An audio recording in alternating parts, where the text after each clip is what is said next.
I grew up as the girl with bright eyes and a quick tongue, with more dreams floating in my head than the years I'd been alive to conjure them.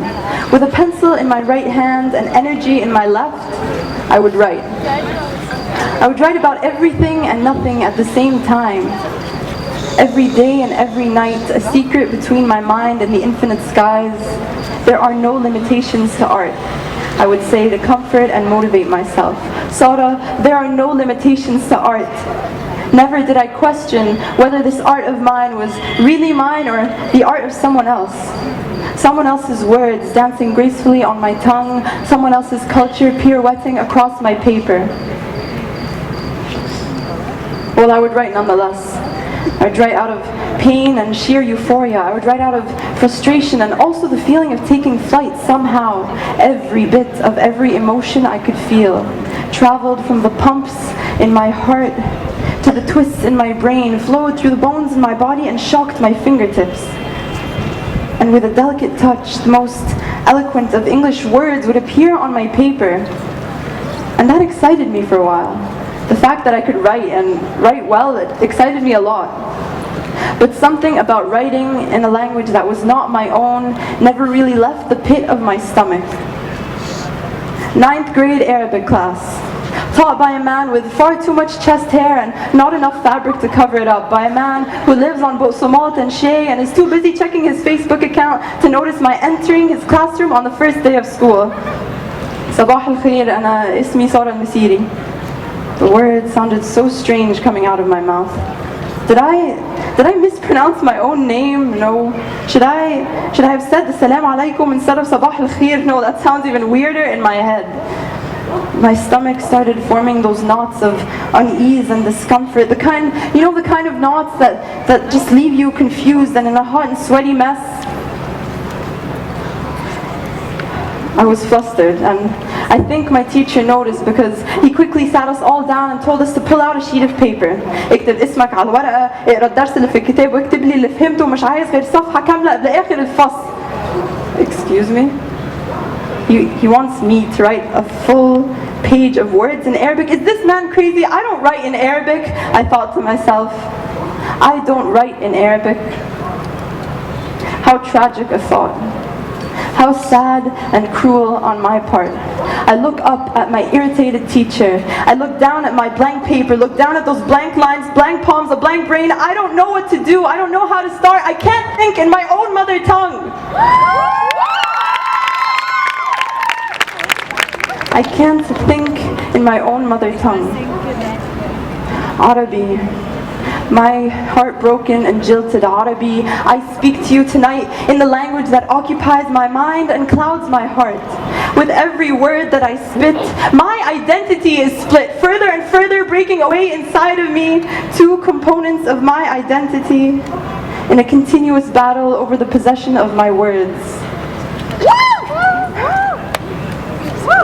A continuous battle over the possession of my words.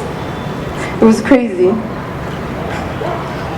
And I didn't know what to do, and so I look up at my teacher and I look down at my blank words, and I feel sad, but I don't know what to do.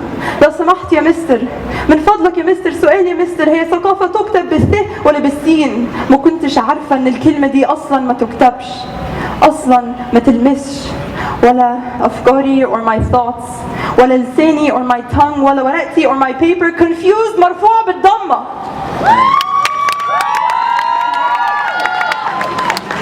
Confused مرفوع بالضمة.